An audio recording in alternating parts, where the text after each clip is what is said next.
नमस्कार दोस्तों, मैं अर्श वारवा आपका स्वागत करता हूं हमारे वॉल ट्रेड चैनल में। तो अभी फिर से एक अपडेट आ रही है क्रिप्टो बिल को लेकर कि क्रिप्टो को फुली बैन किया जा सकता है, ऐसा मानना है आरबीआई का। इसी के साथ जितने भी लीगल एक्सपर्ट्स हैं उनका कहना ये भी है कि बहुत लेट हो चुका है, इसको जल्द से जल्द बैन कर देना चाहिए। तो आखिर में इसके पीछे सच्चाई क्या है और ऐसा क्यों बार बार अपडेट्स आ रही हैं, ये सब कुछ हम डिस्कस करेंगे इस वीडियो में। और इसी के साथ कुछ बड़ी अपडेट्स हैं वजीरेक्स के बारे में, यानी कि WRX कॉइन के बारे में, और BNB कॉइन के बारे में भी है जो हम इंक्लूड करेंगे इसी वीडियो में। लेकिन अगर आपको बाकी और कॉइन्स की जानकारी चाहिए तो आप हमारे टेलीग्राम के साथ जुड़ सकते हैं @WolfOfficial आप सर्च कर सकते हैं, या फिर आपको लिंक मिल जाएगा डिस्क्रिप्शन में, उसके ऊपर भी आप क्लिक करके ज्वाइन कर सकते हैं। तो इससे पहले कल मैंने आपको कुछ वीडियोस दी थी जिसमें आपको 5 कॉइन्स बताए थे 2022 तक के लिए, जो सबसे स्ट्रांग है, जो अभी बहुत अच्छा प्रॉफिट आपको दे सकते हैं। मार्केट में अभी थोड़ा सा करेक्शन आया और इस प्राइस पॉइंट पे आप बहुत अच्छी क्वांटिटी बाय कर सकते हैं। इसी के साथ एक और वीडियो दिया था आपको 5 यूनिक वेब3 बेस्ड कॉइन्स। तो ये मोस्ट रीसेंट वीडियो में डाला गया है, ये सब कुछ चेक करना, क्योंकि यही कॉइन्स आपको 2022 में सबसे ज़्यादा प्रॉफिट देने वाले हैं। लेकिन अगर आपको ऐसी अपडेट्स चाहिए तो आप हमारे चैनल के साथ जुड़ सकते हैं। वॉलफिट को सब्सक्राइब करके बेल आइकन दबा लीजिए ताकि अब तक सारे नोटिफिकेशन इसी तरीके से पहुंच रहे हैं। तो इस वक्त आप देख पा रहे हैं कि मार्केट में थोड़ा सा करेक्शन आया। बिटकॉइन अभी $52,000 से वापस $49,000 के आसपास आ चुका है। इवन $49,000 से भी हमने नीचे देखा है, करीब $48,800 के आसपास। आप यहाँ देख सकते हैं जो RSI बहुत ज़्यादा नीचे गिर चुका है, लेकिन अभी भी ये मिड पर चल रहा है, यानी कि 30-35 के आसपास चल रहा है। और यहाँ से वापस को ये बाउंस बैक ले सकता है, यानी कि यहाँ से बाइंग आएगी और हमें वापस प्राइस करीब $50,500 के आसपास हमें दिखेगा थोड़ी ही देर में। इसकी वजह से जो भी आप ऑल्टकॉइन्स बाय करने वाले हो उनमें आपको अच्छा प्रॉफिट मिल सकता है। तो इस सिचुएशन का भी आप फायदा ले सकते हैं। लेकिन अगर हम बात करें क्रिप्टो बैन के बारे में जो इंडिया में बात करी जा रही है, तो आरबीआई का कहना यह है कि जितनी भी क्रिप्टो बेस्ड ट्रांजैक्शंस रहती हैं वो अनट्रेसेबल रहती हैं, जिसकी वजह से पूरी प्राइवेसी रहती है। इवन जो वैल्यू है क्रिप्टो करेंसीज की वो बहुत ज्यादा वॉलेटाइल है, एकदम से बहुत ज्यादा ऊपर चली जाती है या फिर एकदम से नीचे गिर जाती है। इसी के साथ जितने भी क्रिप्टो एसेट्स हैं इनकी जो बैकड अप कोई भी सिक्योरिटी एसेट कुछ भी नहीं है, कुछ गारंटी नहीं है, जिसकी वजह से इनको एज ए बबल भी माना जाता है। एंड इसका इलीगल यूज भी किया जा रहा है। वो हमेशा आरबीआई कहता ही आ रहा है कि इसको एज ए टेरर फंडिंग के लिए भी यूज किया जाता है, इवन मनी लॉन्ड्रिंग के लिए भी यूज किया जाता है। लेकिन सबसे बड़ा जो इफेक्ट पड़ रहा है आरबीआई के ऊपर वो ये है कि क्रिप्टो करेंसीज को ज्यादा यूज किया जा रहा है पेमेंट्स करने के लिए, जिस कारण जो रुपीज है INR है उसकी यूजेज कम होती जा रही है। और यही कारण है कि आरबीआई बहुत ज़्यादा वरीड है इस चीज़ को लेकर। और जो लीगल एक्सपर्ट्स हैं उनका मानना यह है कि कुछ ऐसे सेक्शन भी दिए गए हैं जो बिल आने वाला है जिसकी वजह से कंप्लीट बैन की भी बात करी जा सकती है। लेकिन वो नहीं चाहते कि पूरा बैन किया जाए, क्योंकि इससे क्या है कि जो ग्लोबली कनेक्शंस बन रहे हैं तो ये कनेक्शंस का टोटली कट ऑफ हो जाएगा, यानी कि ग्लोबली कट ऑफ हो जाएगा इंडिया, क्योंकि क्रिप्टो में पेमेंट्स लेना देना या फिर क्रिप्टो में ट्रांजैक्शंस बंद हो जाएंगी। तो ये सब कुछ टाइम्स ऑफ इंडिया ने बताया, मैं आपको लिंक दे दूंगा डिस्क्रिप्शन में, आप भी खुद चेक कर लेना। चाइना में जिस तरीके का बैन हुआ है उसी चीज से इंस्पायर होते हुए इंडिया भी बैन के बारे में सोच रहा है।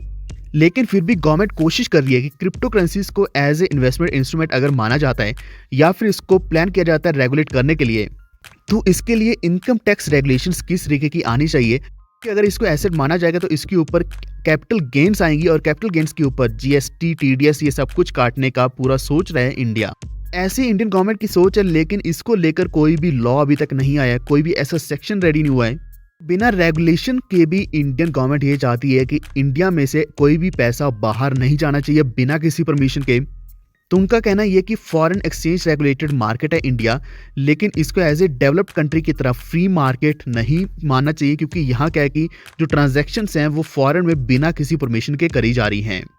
और जो भी क्रॉस बॉर्डर पेमेंट्स हैं, गुड्स हैं, सर्विसेज हैं, ये सब कुछ अंडर फेमा रहेगा, यानी कि फेमा की क्लैरिफिकेशन होने के बाद ही पॉसिबल हो सकता है। यही कारण है कि आरबीआई और सेबी भी एक्टिव हो चुका है इस चीज को लेकर एंड जल्दी कुछ ना कुछ रेगुलेशंस भी ला सकते हैं। तो ऐसा मानना है आरबीआई का कि इसको जल्द से जल्द बैन कर देना चाहिए, लेकिन मुझे नहीं लगता है ऐसा कुछ पॉसिबल हो सकता है। अपनी राय नीचे कमेंट जरूर करके बताना कि क्या ऐसा पॉसिबल हो सकता है आने वाले दिनों में या नहीं। अब हम बढ़ते हैं BTC की तरफ और जो कॉइन्स आपको बताने हैं WRX के बारे में। लेकिन बिटकॉइन की बात करें तो अभी अपने ऑल टाइम हाई की तरफ बढ़ा नहीं है, यानी कि जो अगर हम इसके बात करें $69,000 की, तो उस तरफ को अभी टारगेट करना शुरू नहीं किया है, क्योंकि मार्केट अभी सेमी बुलिश चल रही है। क्योंकि जब तक $50,000 से ऊपर नहीं जाएगा तो यहाँ जो मार्केट कैप है वो भी कम रहने वाला है। तो अभी बहुत बड़ा मार्केट कैप चाहिए इसको पुश करने के लिए अपने न्यू ऑल टाइम हाई पर। अगर हम मार्केट सेंटीमेंट्स की बात करें तो अभी भी बिल्कुल सही चल रहे हैं, रेड नहीं हुए हैं। तो हम एक्सपेक्ट कर सकते हैं कि अभी मार्केट यहीं से फ्लिप होगी, बहुत ऊपर जाने वाली है। एंड कुछ 1-2 कॉइन्स हैं जो आपको अच्छा प्रॉफिट देंगे। सबसे पहले तो WRX में हमेशा आपको बताते रहता हूँ, जब 80-85 रुपए पे हमने बाय किया था तो अभी हमें बहुत अच्छा प्रॉफिट मिला था। करीब 15 से लेकर 20 रुपए तक का हमने प्रॉफिट लिया WRX से। तो WRX का प्राइस आपको यहाँ से और भी बड़ा प्रॉफिट देगा, क्योंकि आने वाले दिनों में इसका जो 7th क्वार्टरली बर्न है, यानी कि 7th, लेकिन 2021 का जो 4th क्वार्टरली बर्न होगा वो होने जा रहा है, जो कि जनवरी महीने में होगा। पिछली बार क्या था कि इसका जो बर्न था वो अक्टूबर की जगह नवंबर में हुआ था, लेकिन इस बार हो सकता है कि इसको जल्द से जल्द किया जाए एंड इसी के साथ डेक्स लॉन्च भी होने जा रहा है। तो WRX आपको एक यहाँ से अच्छा प्रॉफिट दे सकता है। एटलीस्ट आपको 145 से 150 रुपए तक तो अभी भी दे देगा जैसे ही मार्केट रिकवर होगी। तो WRX में अपनी होर्डिंग्स बनाकर रखें। अगर हम बात करें BNB की, तो BNB का 18th बर्न आने वाला है, जो अगेन जनवरी महीने के अंदर ही आएगा। लेकिन इससे पहले BNB ने, यानी कि BSE ने अपना एक ऑटो बर्न का प्रोटोकॉल शुरू किया है।